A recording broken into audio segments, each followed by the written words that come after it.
മനുഷ്യനിർമ്മിതമായ ആദ്യത്തെ കൃത്രിമ ഉപഗ്രഹം ഏതാണ്? ഉത്തരം സോവിയറ്റ് യൂണിയന്റെ സ്പുട്നിക് 1. സൗണ്ടിംഗ് റോക്കറ്റുകളുടെ ദൂരപരിധി. ഉത്തരം 50 മുതൽ 1500 കിലോമീറ്റർ വരെ. കാലാവസ്ഥ ബലൂണുകൾ ഭൗമ ഉപരിതലത്തിൽ നിന്നും പോകാറുള്ള ഉയരം. ഉത്തരം 40 കിലോമീറ്റർ. ഓസോൺ വാതകം പുറത്തുവിടുന്ന സസ്യം. ഉത്തരം തുളസി. വിക്ടേഴ്സ് പ്രോഗ്രാം എന്നറിയപ്പെടുന്ന പദ്ധതി ഏതാണ്? ഉത്തരം രാജ്യത്തെ മൊത്തം വിദ്യാലയങ്ങളിൽ നേരിട്ട് വിദ്യാഭ്യാസം എത്തിക്കുന്ന പദ്ധതിയാണ് എഡ്യൂസാറ്റ് വഴി വിഭാവനം ചെയ്യുന്നത്. സൗണ്ടിംഗ് റോക്കറ്റുകൾ എന്തിനു വേണ്ടിയാണ് ഉള്ളത്? ഉത്തരം അന്തരീക്ഷ പരീക്ഷണങ്ങൾക്കായുള്ള ശാസ്ത്രീയ ഉപകരണങ്ങളെ വഹിച്ചുകൊണ്ടു പോകുവാനും പരീക്ഷണങ്ങൾ നടത്തുവാനും വിവരങ്ങൾ ശേഖരിക്കുവാനും സൗണ്ടിംഗ് റോക്കറ്റുകളെ ഉപയോഗിക്കുന്നു. സൂര്യപ്രകാശത്തിലുള്ള അൾട്രാവയലറ്റ് കിരണങ്ങൾ നമ്മുടെ ശരീരത്തിൽ ഉൽപ്പാദിപ്പിക്കുന്ന വൈറ്റമിൻ ഏതാണ്? ഉത്തരം വിറ്റാമിൻ ഡി. ആഗോളതാപനം എന്നാൽ എന്താണ്? ഉത്തരം ഭൂമിയുടെ ഉപരിതല ഊഷ്മാവ് കൂടുന്നതിനെയാണ് ആഗോളതാപനം എന്ന് പറയുന്നത്. ആഗോളതാപനത്തിന്റെ കാരണം. ഉത്തരം കാർബൺ ഡൈ ഓക്സൈഡിന്റെയും മറ്റ് ഹരിതഗൃഹ വാതകങ്ങളുടെയും അളവ് കൂടുന്നതാണ് ആഗോളതാപനത്തിന് കാരണം.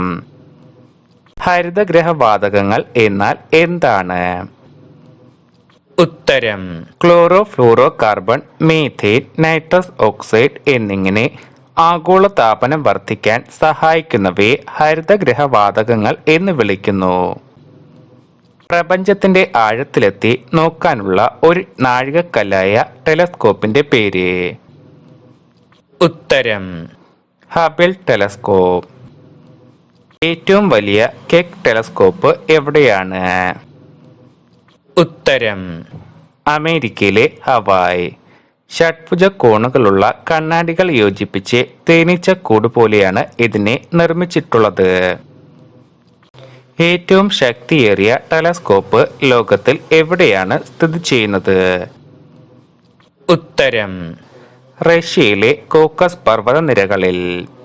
കണ്ണാടിയോട് കൂടിയുള്ള പ്രതിഫലന ടെലിസ്കോപ്പിന്റെ വലിപ്പം വിലങ്ങനെ 6 മീറ്റർ, ഭാരം 6 ടൺ.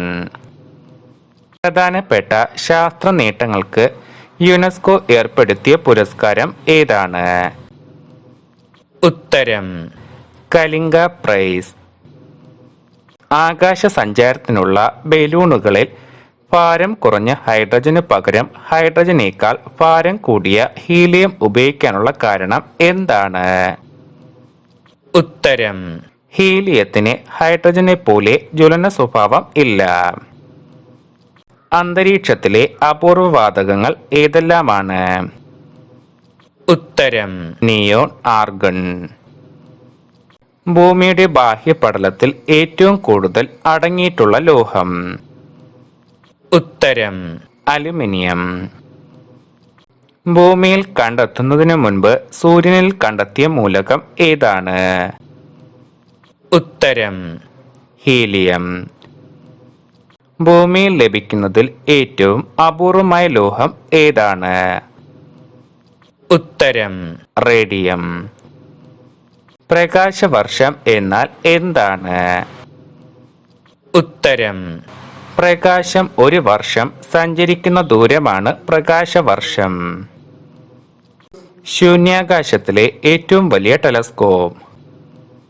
ഉത്തരം ഹബിൾ ടെലസ്കോപ്പ്.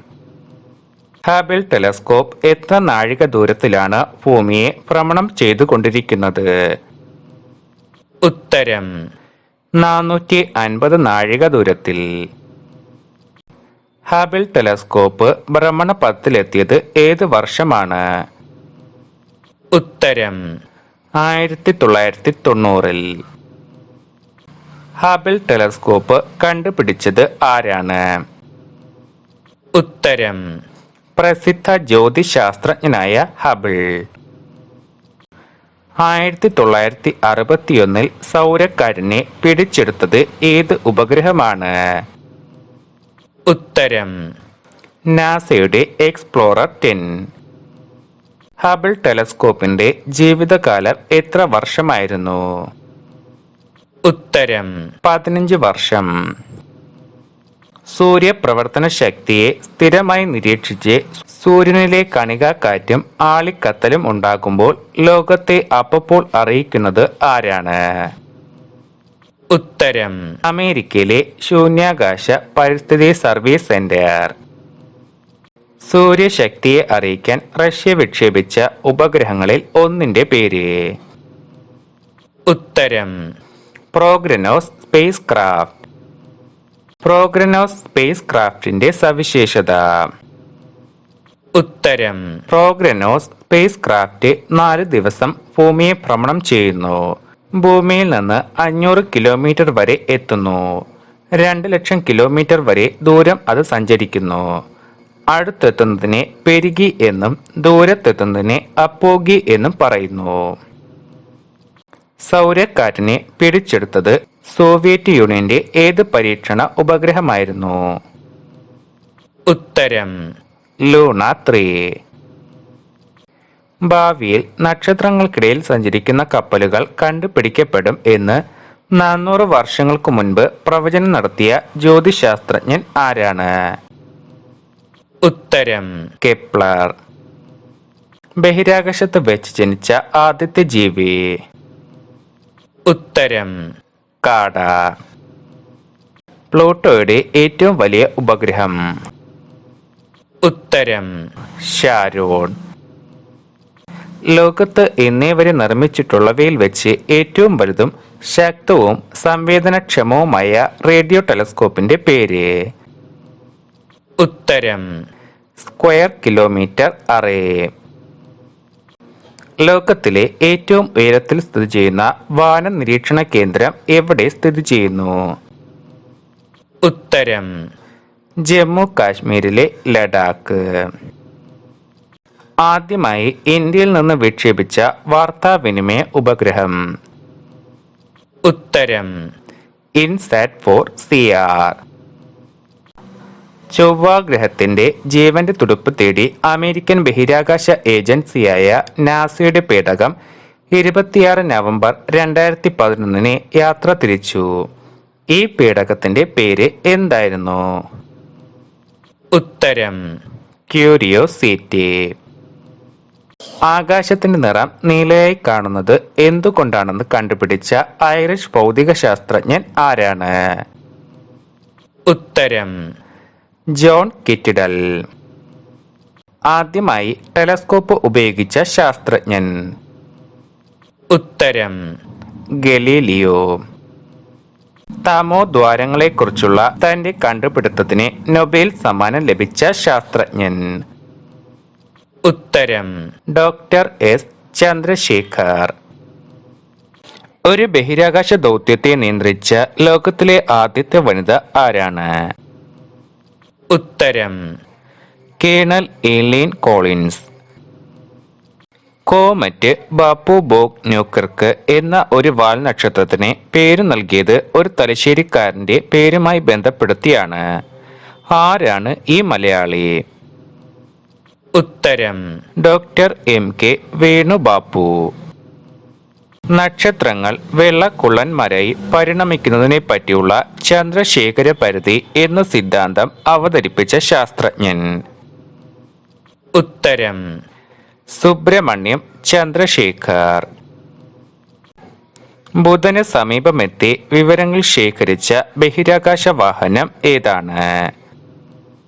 ഉത്തരം മരീനർ 10. പ്രപഞ്ചത്തിൽ ഇതുവരെ വെച്ച് കണ്ടെത്തിയിട്ടുള്ളവയിൽ ഏറ്റവും വിദൂരമായ വസ്തുക്കൾ ഏതൊക്കെയാണ്? ഉത്തരം ക്വാസറുകൾ. 2013 ഇന്ത്യയുടെ സുപ്രധാന സൗരയൂഥ ദൗത്യം ഏതാണ്? ഉത്തരം മാർസ് ഓർബിറ്റൽ. 2014 US സൗരയൂഥ ദൗത്യം ഏതാണ്? ഉത്തരം മാവിൻ.